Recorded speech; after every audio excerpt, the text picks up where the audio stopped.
Hey, I got a visitor here. What's going on? I just fed her. And she what? You want more? You want entertainment? Okay, give me a few minutes, okay? I tell you, she's on me all the time.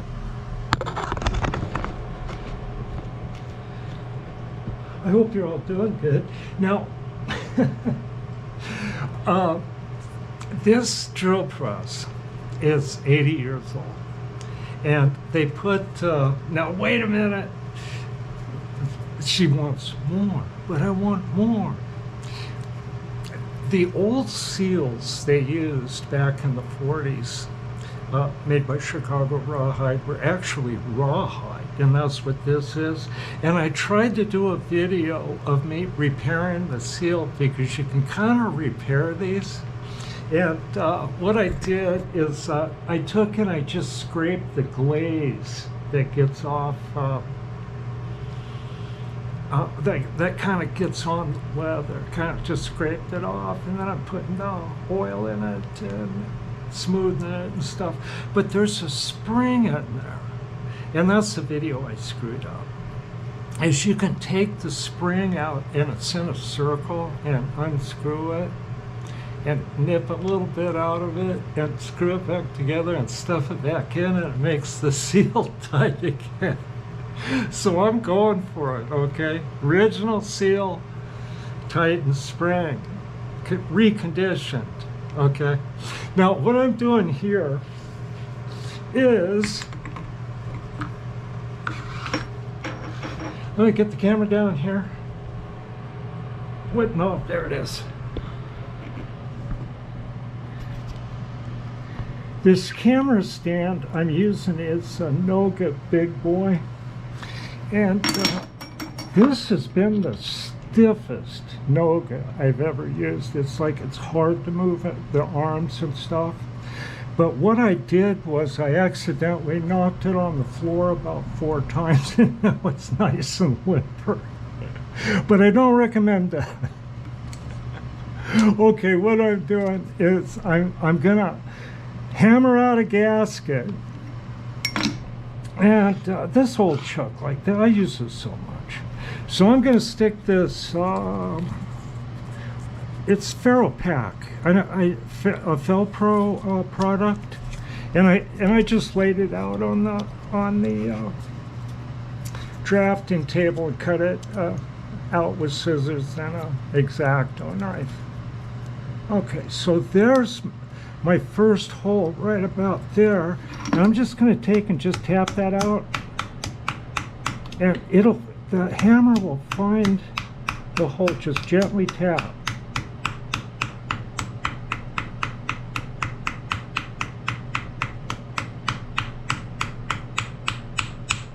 Then I reached into my drill bit collection and found the correct bit that fits that hole nice. See, that'll keep it indexed. So I'll go over here to opposite. Now, a lot of people, yeah, you know how to do this, but a lot of people have never seen this done. And I got the gasket material at the International Harvester dealer, the IHK's Farm Implement Service Department has this stuff in rolls. See, isn't that cool? Then you take your drill bit and just kind of give it a punch. And get the other one. Hey, I hope you're all doing well, and I'm starting to receive donations, and I'm kind of at a loss for words. I really appreciate the donations and the comments, and I hope I can live up to expectations. I feel like what I'm doing is appreciated, and that's nice. I know people appreciate it all along. And I appreciated the old people in the old days that helped me along too. So thanks everybody, and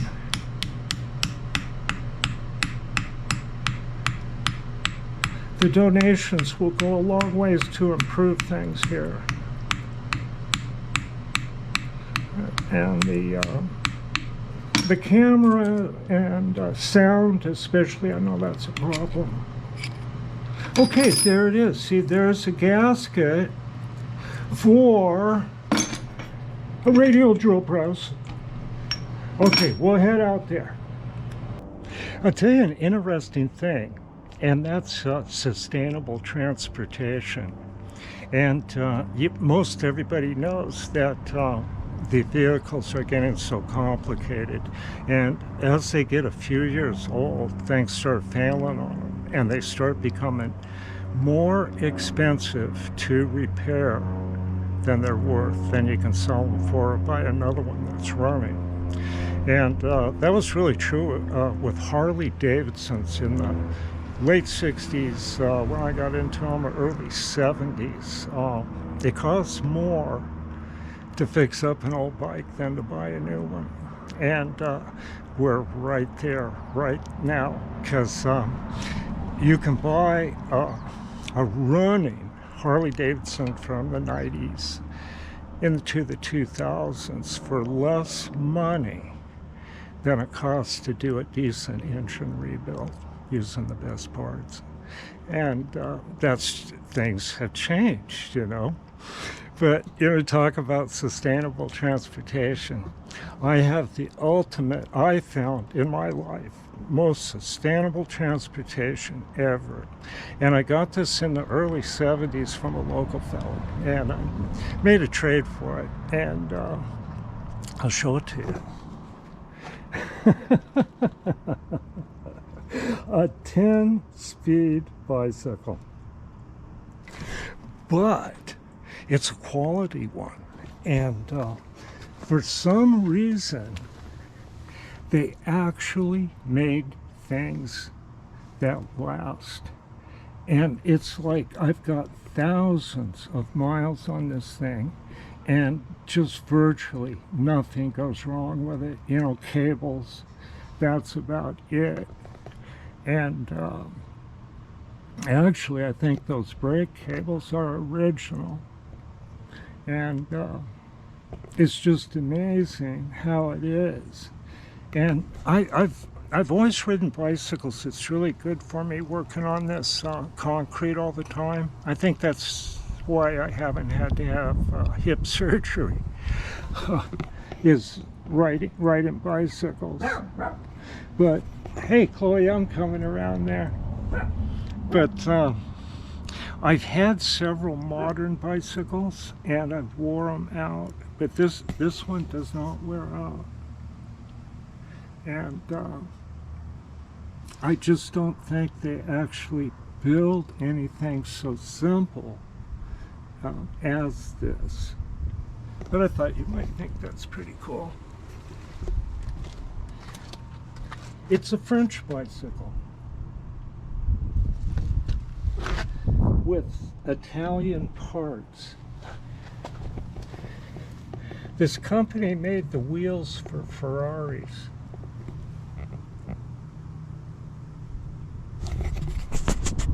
It just holds up good. Okay.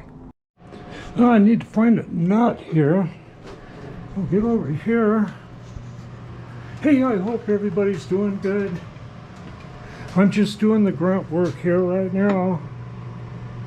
It's getting kind of hot outside. I got a stud into the table there. I'm going to put that hand wheel on there and do some of the nasty stuff here.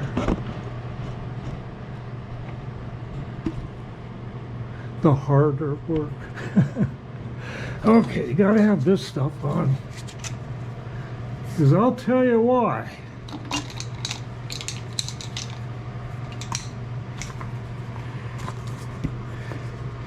As soon as they get all suited up here,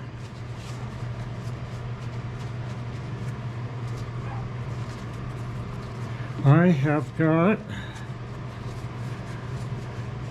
an amazingly dangerous piece of equipment.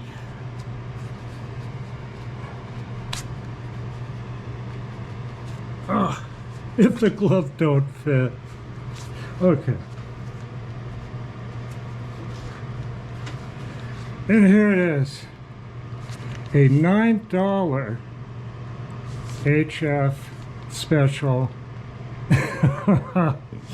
4-inch angle grinder that has seen better days. Even 2 screws fell out of it, and I regularly pop that off and redistribute the grease, but I don't know, this one's getting pretty bad.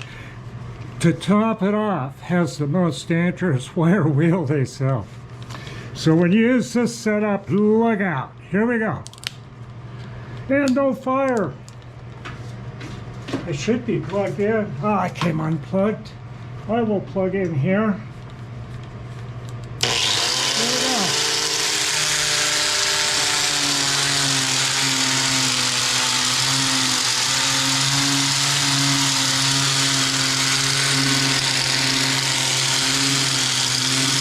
You want to stay out of this peripheral area and you'll look like a steel porcupine.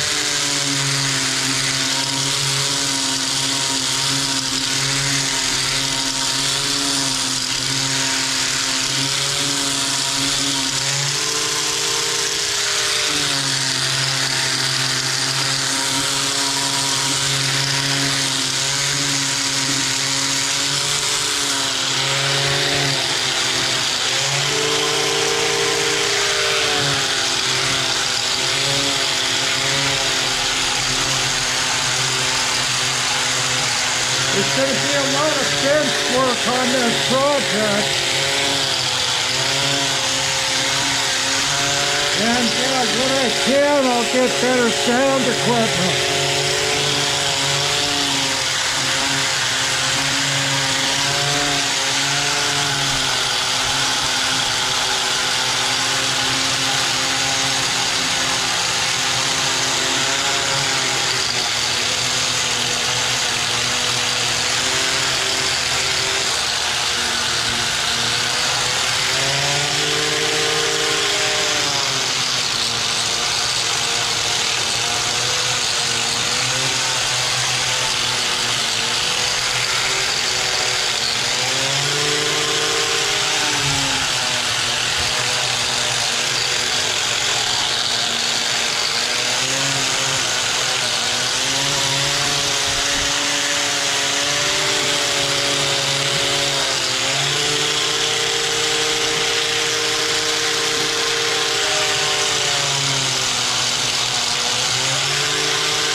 That looks good and all on.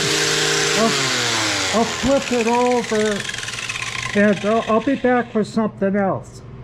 Okay, out here in the bright sunshine, and I'm putting that feed wheel back together.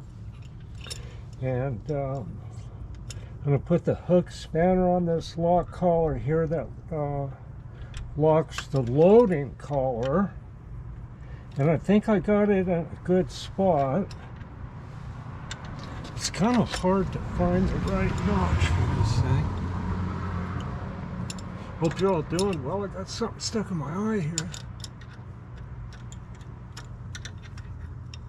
Okay. That's it right there. Okay. Locked up. I don't know if that's a little too tight.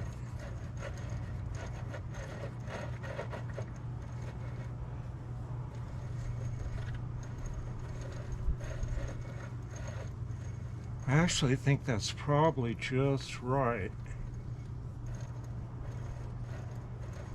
I'll show you what this does. We'll get over here.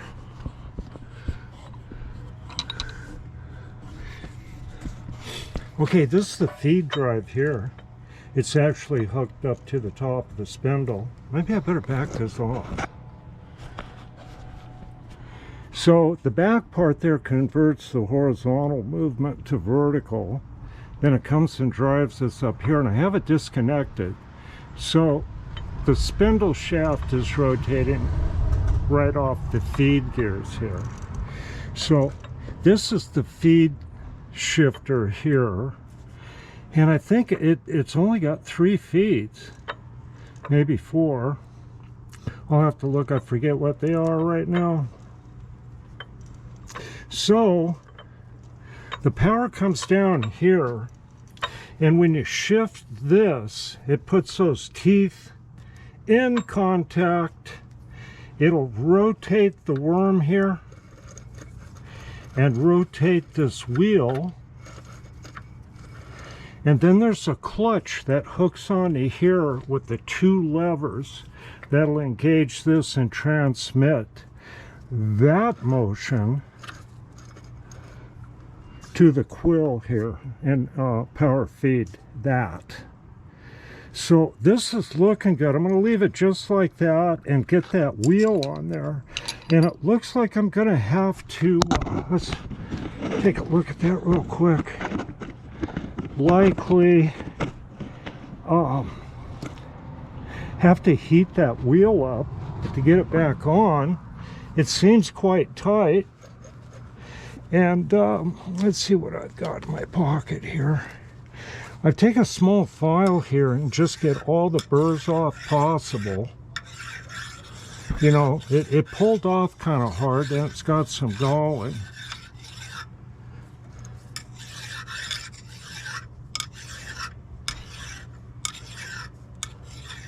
Not feeling anything bad right now.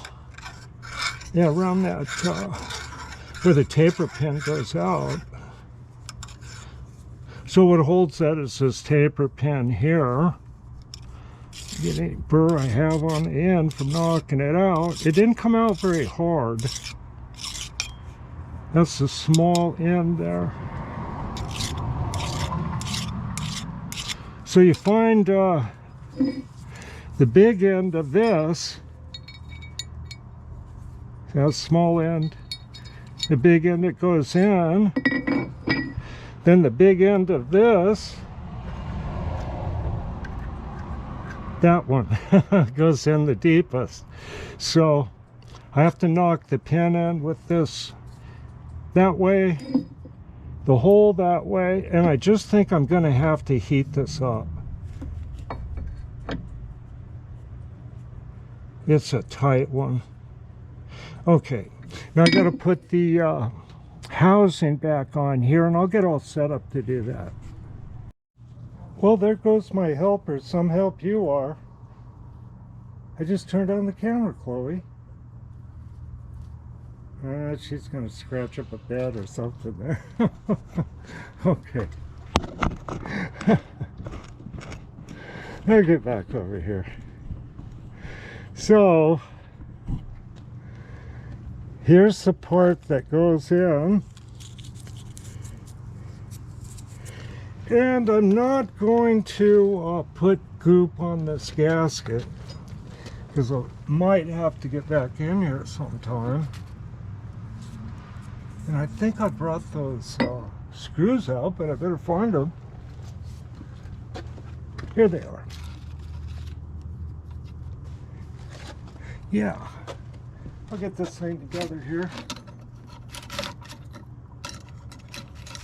What have we got? There's the socket.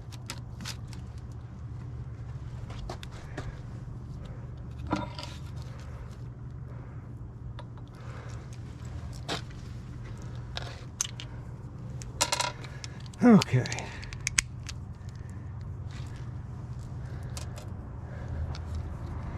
I think if I take this off, it might help. Get up there and look. There's kind of a flat, and I'm not sure where that goes. I'm going to say it goes towards the outer cover like this. Get that through. Get lined up.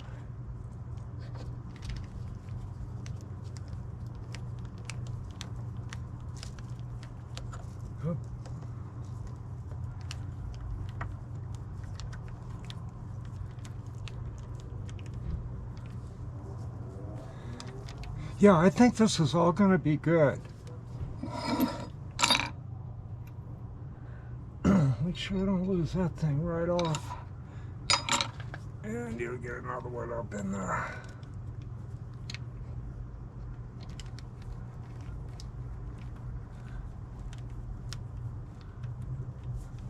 It just seems amazing how old this machine is. Now, I'm going to warn you. I expect this to be another noisy gearhead machine. Because, you know, back then, 1940s, when they made this, if you look at old movies and stuff like that, the old 1940s cars, the transmissions howled in them.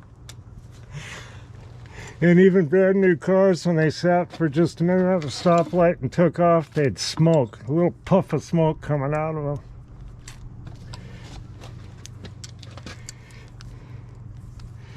You don't see that much anymore. Pull this out. I don't know how much lower I can get this camera on that. Hello. One more.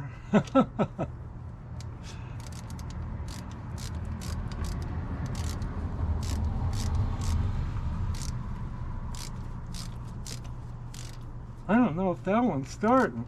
Maybe it is, yeah. No. It's hanging up, I think. There, I got it. And this one.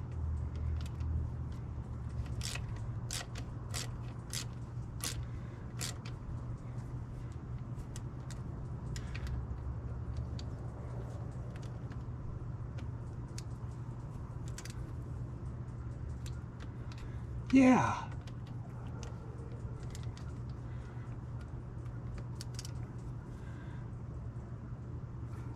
I'm going to call that good. Not too tight, just snug. All right.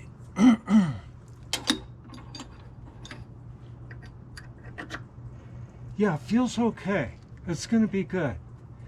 Now I got to get that wheel heated up and worry it on there.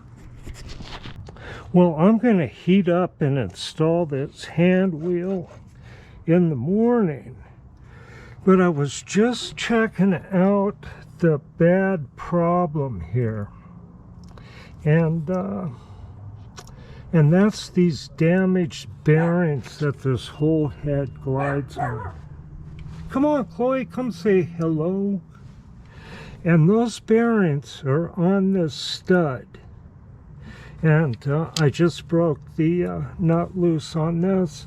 I noticed when you put the spindle all the way down, this is plainly visible. The one on the other side's hiding back in there, down in there. I think I could almost get to it. But I don't believe that this presses in to the casting here. You can see the washer. It's a counterboard, and it goes this way. I don't know if you can see that, but the threaded portion's small, and that black area is about like that counterboard. So I think that just knocks out, though it has a screwdriver slot, but I don't think it's threaded. Now I'm going to take the camera and get it back here, and maybe with this camera can see what I have not really been able to see, and that's that damaged bearing. Now I took and I had to melt that bearing so it would collapse and I'd be able to move the head, because there was debris trapped under those. Let's see if I can get that right in there. I think that's a good image. So what this means I'll zoom out slowly. And you can see where that is. That's where that bearing mounts. The other one mounts behind this stuff. And I don't know if you can see it. Way back in there. So what happened was the head was absolutely, maybe almost all the way over. You can see the marks here. And it was jammed. And it would not move. I mean, you would break the hand wheel. I tried to push it and stuff like that. So what I do is heat this up down here and have jacks, those Armstrong jacks, and loosen one, tighten the other, and smack on it with a big lead hammer, and I walked it over enough to burn out that bearing, or at least get it so it would collapse. Yeah, I can see it. This is the best view I've ever had of it. You can't get your head in there. Look at, yeah, you can see where I burned it. Okay, and I mean, this thing was still stuck, and I still had to walk this thing, because when there's debris under the bearings, it lifts the whole head up, and the head locks on this. So in effect, the thing was locked. I thought I'd point that out in case you find one like this, because I think they all work like this. So what's got to happen now, I got it free, see? But if you can see here, I did everything I could to capture the crap, but there's still stuff in there, and moving it back and forth a couple of times left these scratches, which is not like unsightly, but not permanently damaged or, you know, substantially damaging the machine, because of the percentage of stuff that's good. So I got to get this head off, take the precision stones and work those scratches, you know, and clean this, get new bearings on there. There's no way to get those bearings up from this side. It's just not going to happen, because they're right up against there. But it was pointed out to me by a fellow I know that here's this door to nowhere, and it happens to be in the exact place that if you bored a hole, it would come through here, and you'd have just exactly, well, through here, enough room to get a bearing out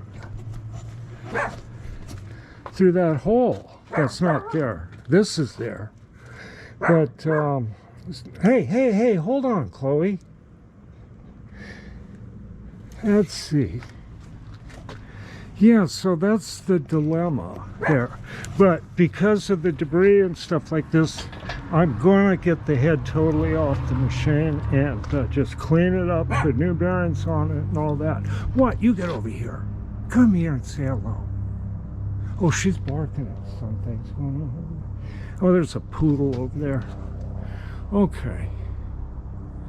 Okay. I will be back in the morning.